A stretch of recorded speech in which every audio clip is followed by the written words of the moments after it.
and welcome to Easy Spoken English Kanchi. This is day 17 of 25 days spoken English course for beginners.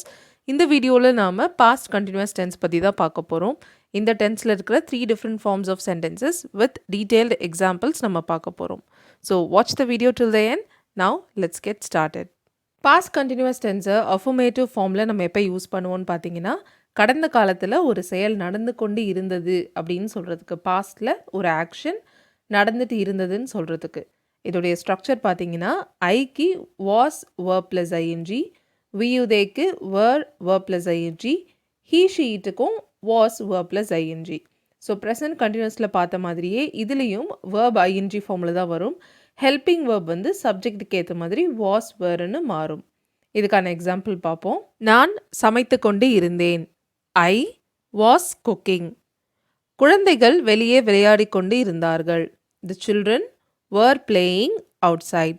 So இங்கே children ப்ளூரலில் இருக்கிறதுனால நம்ம தேக்கு என்ன use பண்ணுவோம் were. So அதை தான் இங்கே யூஸ் பண்ணோம். The children were playing outside. அடுத்தது past கண்டினியூஸோட negative.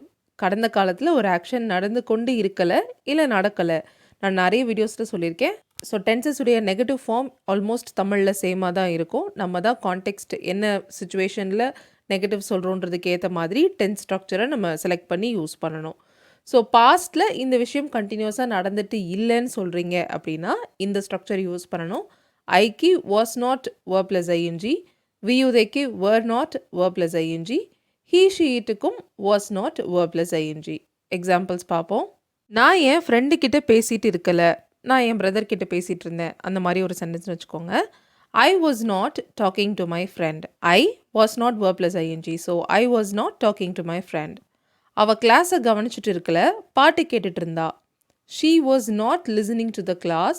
She was listening to a song. Okay, so கவனிக்கலன்னு சொல்லும் போதும் நம்ம லிசனிங் டு, ஸோ நான் பேசுகிறத கவனிக்கல, கிளாஸை கவனிக்கலன்னு சொல்கிறதுக்கும் லிசன் டுன்ற வேர்ப் யூஸ் பண்ணலாம். மியூசிக் கேட்குறது, பாட்டு கேட்குறது, நியூஸ் கேட்குறது, இதுக்கெல்லாமும் நம்ம லிசன் டு அப்படின்ற வேர்பை யூஸ் பண்ணுவோம். ஆல்ரைட், அடுத்தது பாஸ்ட் கண்டினியூஸை கொஸ்டின் ஃபார்மில் எப்படி யூஸ் பண்ணுவோன்றதை பார்ப்போம். கடந்த காலத்தில் ஒரு ஆக்ஷன் நடந்துட்டு இருந்ததா அப்படின்னு எஸ் ஆர் நோ கொஸ்டின்ஸ் கேட்போம். கடந்த காலத்தில் ஒரு ஆக்ஷன் எப்படி, எங்கே, ஏன் நடந்துட்டு இருந்தது, கொஸ்டின் வேர்ட்ஸ் யூஸ் பண்ணியும் நம்ம கொஸ்டின் சென்டென்சஸ் ஃப்ரேம் பண்ணலாம். ஸோ இதுக்கான structure was I verb plus ing, were we you they சப்ஜெக்டில் ஏதாவது ஒன்று verb plus ing, was he she it verb plus ing. So was use பண்ணும்போது ஐ he she it யூஸ் பண்ணலாம். were use பண்ணோன்னா we you theyன்ற subject ஏதாவது ஒன்று use பண்ணணும். So கேள்வி வார்த்தை யூஸ் பண்ணி கேட்குற கொஸ்டின்ஸாக இருந்தால் இந்த ஸ்ட்ரக்சருக்கு முன்னாடி கேள்வி வார்த்தையை நம்ம போட்டுப்போம். எக்ஸாம்பிள்ஸ் பார்ப்போம். நீ நேற்று என்ன பண்ணிக்கிட்டு இருந்த? ஸோ என்னன்ற கேள்வி வார்த்தை இருக்குது, அதை தான் முதல்ல போடணும். வாட் நீன்னு இருக்கிறதுனால were you. What were you doing yesterday? What were you doing yesterday? அவன் இந்த படத்தை பார்த்துட்டு இருந்தானா? அவன் இருக்குது. So was he watching this movie? Was he watching this movie அப்படின்னு சொல்கிறோம். இந்த படத்தை அவன் பார்த்துட்டு இருந்தானா? Was he watching this movie?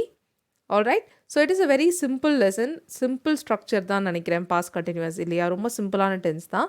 So இது எந்த அளவுக்கு புரிஞ்சிருக்குன்றதை இந்த ப்ராக்டிஸ் கொஸ்டின்ஸ் ட்ரை பண்ணி நீங்கள் தெரிஞ்சுக்கோங்க. ஃபர்ஸ்ட் கொஸ்டின், நான் அவனுக்கு ஹெல்ப் பண்ணிட்டு இருந்தேன். I was helping him. நீ தூங்கிட்டு இருந்தியா? நீன் இருக்கு, கேள்வி ஃபார்மில் இருக்குது. அப்போது were you sleeping? were you sleeping? நீ யார்கிட்ட பேசிகிட்டு இருந்த? யாருடன் அப்படின்ற கேள்வி வார்த்தை இருக்குது. இதுக்கு இங்கிலீஷில் என்ன யூஸ் பண்ணலான்னா with home. With home again நீ தான் இருக்குது. With home were you talking? With home were you talking? அவன் ஸ்டூடெண்ட்ஸ் கிட்ட கேள்வி கேட்டுக்கிட்டு இருக்கலை. ஓகே, கேள்வி கேட்டுட்டு இருக்கல, சும்மா பேசிக்கிட்டு இருந்தான், அந்த மாதிரி ஏதோ ஒரு sentence. So he was not asking questions to the students. he was not asking negative ஃபார்மில் இருக்குது. ஆல்ரைட், ஸோ இந்த லெசன் உங்களுக்கு பிடிச்சிருக்கும்னு நினைக்கிறேன். புரிஞ்சுதா இல்லையா? உங்களுக்கு எந்த அளவுக்கு இந்த லெசன் வந்து யூஸ்ஃபுல்லாக இருந்ததுன்றது please let me know in the comments. Thank you so much for வாட்சிங் this lesson till the very end. I will see you all in the next video. Till then, take care and bye.